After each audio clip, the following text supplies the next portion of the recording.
I'm trying something different for this Touhou fan game review, and that's to check it out for a bit and give more of a preview instead of playing through it completely. So why am I doing that? They're always adding content, but the game is feature complete and even has an ending now. There's just one problem. It's in Chinese. Unfortunately, I do not know Chinese, something that has become a bit of a liability on this show. They are in the process of working on an English translation, but since there's so much dialogue, it's going to take a while. However, they just put out a beta version of the translation that just translates all the important stuff, and since this is primarily a cooking game, it's now playable for me. This has been one of my most anticipated games, so I figured, hey, why not check it out now? Unsurprisingly, you play as Mystia Lorelei, and our goal is to, well, cook delicious food. Now don't get too scared because almost all the story is in Chinese from this point on. Some kind souls have translated this part I'm showing here. You can check out the full thing in the description, but I'm just gonna paraphrase. Anyway, there's a huge problem. The glutton that is Yuko has showed up, and she's gonna scarf down everything we bring her. This acts as our tutorial for the game. Guests can order a food dish and a drink, then we gotta bring it to them.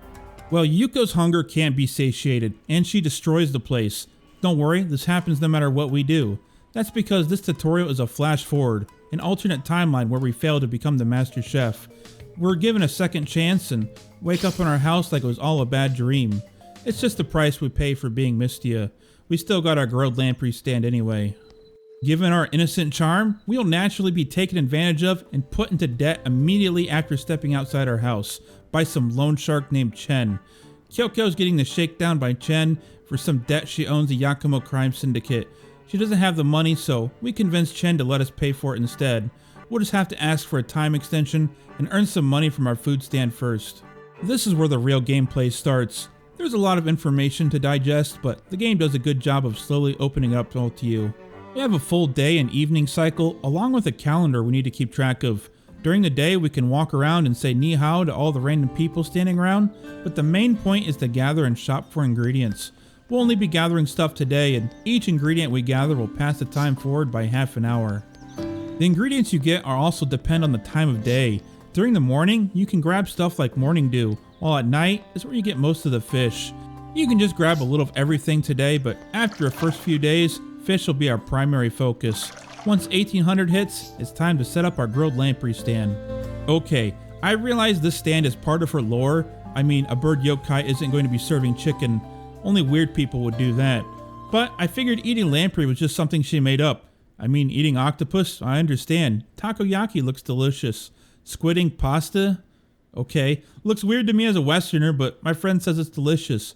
But eating this parasitic looking fish? Apparently, it's a real delicacy, so I apologize. They're an invasive species here at the Great Lakes, and nobody wants to eat them, but that could also be for other reasons besides them looking ugly. We have to choose where we're going to set up our stand today, but starting out, it's only going to be Yokai Trail. This is also where we will choose our dishes, drinks, and kitchenware. Not much of a choice today, but we'll just select it all for now. Where you place the kitchenware does matter though, as it will be the position you have them on your food stand. And also, we don't really need to worry about right now, but as we gain more spaces and dishes to cook, you want to be careful not to bring too many dishes that use the same appliance, as it will be difficult to keep up with orders if you have to keep using the same pot for 3 dishes. We won't be alone though. Kyoko will be our waitress who will serve our normal customers their drinks. Regular customers are simple and will just directly tell you their order after thinking about it for a bit. The orders they want will be at the bottom left of the screen. The number corresponds to the table they're at. It's simple enough. Regular customers only have 3 levels of appreciation. If you bring them what they ordered, you'll get a green reaction. Bring them the wrong thing, you'll get a bad reaction. In order to get the highest reaction, you need to add something to the dish they like, but oftentimes, all you need to do is serve them a popular dish. When each day starts in-game, you may get a notice about certain dishes being popular, and if you fill your day with those, regular customers will always be happy. But honestly, the plebs don't matter that much. It's the rare customers you need to worry about. More on that in a bit. At the end of the day, you'll get a breakdown of what you served, how much expenses were from shopping, and what you made. This is a good time to mention that your house has some nice things to check out. There is a room that has all your collectibles, like new clothes, music, and even gifts people may give you. You also have a kitchen where you can look up your cuisines and even prepare them before you go to the stall if you want. You may also occasionally get missions from people wandering about where you can cook the food from your home and bring it to them. Day 2 mostly plays out the same. I spend the day grabbing ingredients before heading to my food stall. You can actually head to your food stall early if you want, but I don't recommend it. A lot of ingredients we're picking up won't be useful now, but they will be later.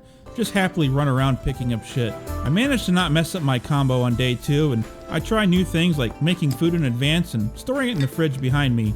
Now food can only be kept until the end of the day, so don't go too crazy making stuff. At the very end of the day, we're met with our first rare customer, which is the whole point of this game. Your rare customers are Touhous, familiar faces, etc. But rare customers are too good to order a specific dish. They simply describe what they want. In this case, the game spells it out for us.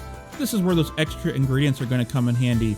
You won't know exactly what their tastes are when you first meet them, but you'll learn valuable information the more stuff you serve them.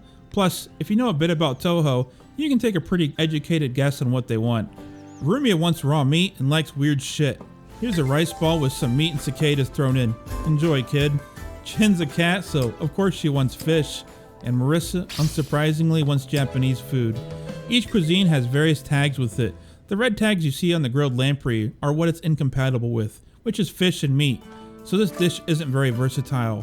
For example, if someone wants something spicy, we can throw a chili pepper into the dish and it'll gain the spicy tag. Keep in mind some tags will cancel each other out. Obviously, if you put meat into a vegetarian dish, it's not going to be vegetarian anymore. You can keep track of what people like and dislike in your journal, because your guests are just as important as cooking food itself. Because your rare guests have a 4th appreciation meter, where they absolutely love the dish and will cast a spell card that benefits you. Sometimes it spawns you ingredients, and other times it might be something more passive, like having more customers appear. You also build relationships with these friends too, and you can build levels on that as well. At the end of each relationship level, you'll be given a quest to serve them a new dish they just taught you. This is a bit confusing because most people like myself will simply try to make it at home and hand it to them the very next day. What you actually need to do is you need to serve it to them when you're at your food stall, which is something I forget to do half the time. It's confusing because you do indeed get quests where you cook from home and give it to them, but not the relationship ones. You can guarantee they stop by your food stall by inviting them to come by during the day. This is a big contrast to most cooking games I've played, as in those, the customers are just faceless morons I throw food at. In fact, in the 3rd installment of Cook Serve Delicious, you now have a mobile food truck instead of a restaurant, which means I don't have to worry about things like sanitation or reputation anymore. So now I just try to come up with the most fucked up dish combinations possible. Enjoy your French toast, pizza, and onigiri. Here's some chicken nuggies, egg rolls, and a beef Wellington. We have no bathrooms. Enjoy. But I grew to really like Mystia's system. It takes some getting used to, but it makes a much homier experience. You're serving your peers, your friends. When I see those familiar faces stop by, I'm happy to see them, and I have a pretty good idea what they will want. And the food tag system makes it easy to get them an order that they will enjoy once you open up more ingredients. By day 4, you'll be introduced to 2 new things. One is a shopkeep that sells you ingredients and drinks, and I will tell you right now that you should buy out all their drinks. I only buy a couple early on, and I find myself running out when an unexpected rush comes. Always keep a high stock of drinks, and buy a decent amount of meat and tofu. You can ignore the veggies for now. We'll get those mostly by scavenging. The next new mechanic is singing. Mystia loves to sing while she works, so now when you go to cook something, we get a mini rhythm game. It's simply just tap the button when notes appear, and hold them when necessary. The game is always paused while you're trying to cook something or even grab a drink. Basically, anytime you're interacting with something, the game pauses so you don't need to sweat it too much. I actually flubbed the music notes a bit on this day and the next, until I realized something. The notes appearing are actually in tune with the background music, so now I'm not caught off guard by a quick note. It all flows really well. If you mess up your song, you can even ruin the dish and turn it into purple matter. But if you do well, you can possibly get a buff that appears on the right. There's 3 buffs. One makes customers more patient, another one lets you actually skip the song when making dishes. But by far, the best one is the 3rd one, which allows you to throw dishes at people. I'm not kidding. Once you can throw dishes at people, I can easily feed 6 tables before Kyoko can even get them their drinks. We can only serve 3 tables at the start on Yokai Trail, but once Mystia reaches level 10, we'll get an upgrade to our stall. We get levels from our successful cooking, which give us a bunch of minor stats like speed, tipping percentage, etc. But also each level may teach us a new dish, unlock another slot for kitchenware, drinks, etc. All pretty good stuff. This is the only stand upgrade we get just from leveling though. We can select the second fruit stand, but the future ones we have to pay for. The The rest of my journey on Yokai Trail is learning new recipes, bettering my friendships through superior cooking, and just generally having a good time. You occasionally get missions from random plebs too. It'll appear as a notice once you start a new day. They're pretty simple and usually give you something good. Another thing is eventually a computer terminal will appear outside your house.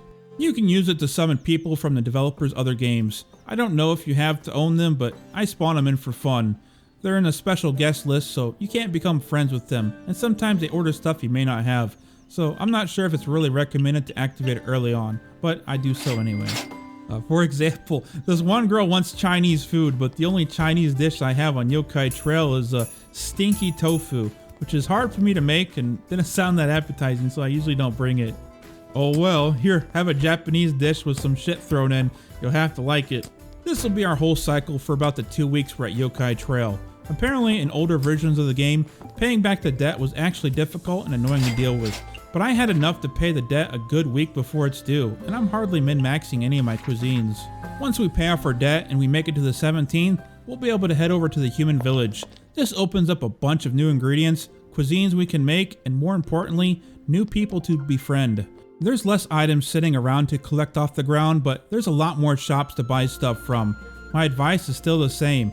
Buy out all the drinks. If you have less than like 40 or 50 of any drink, just buy some more. But before we go wasting too much time, we need to go talk to Kane about opening up a stand here in the human village.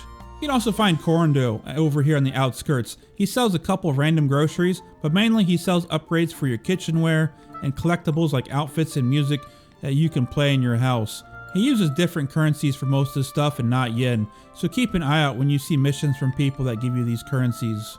Your food cart in the human village is a little bit different too. The music has changed, so now your singing has. And each location we go to has different guests that regularly show up, so we have new friends we gotta learn about on this location. Some people like Marissa though, can just show up whenever they want. And if you didn't think things were too complicated yet, each rare customer has a budget they can spend. For example, Ramu is broke as shit, so we don't want to serve her anything too expensive. Honestly, it's not that bad. Just don't give poor people expensive food they can't pay for. While Marissa, she's loaded. I give her the most expensive dish possible while giving her the finest truffles. In fact, she's one of the funniest rare customers I got because you can create a loop with her. When she hearts a meal, she'll play a spell card that gives you a few random mushrooms in your inventory, and sometimes they're rare ones like truffles, which I then use to cook her more food, creating a food loop. One of my days was literally filling her stomach at closing hour until she left. Regular customers may order between 1 and 3 times, but rare customers can order up to 5 times in one sitting. I assume it's mostly based on RNG, but increasing your character's level and the kitchenware increases this chance. This is also a good time to mention that you can disable the spell card animations, but I leave them on so I can see the new ones. There's actually quite a variety when it comes to spell cards. You can look at them in your journal too, since that part is translated. Akyu will give you a card that you can trade for stuff in the town. Ryunosuke gives you a discount coupon you can use on his shop the next day. A lot of cards, though, will just give you ingredients or affect your business as it's going. They even have a negative spell card that they will cast on you if you keep fucking up their order. While we can choose where to set up each day, sometimes the game will force us to open at a certain location, giving us a message that she feels something good will happen here today. You get more interesting encounters, including a somewhat ominous one by Yomu, who is surely here to test my cooking ability. Let's not forget our true endgame mission is to be able to feed the hungry beast that is Yuyuko.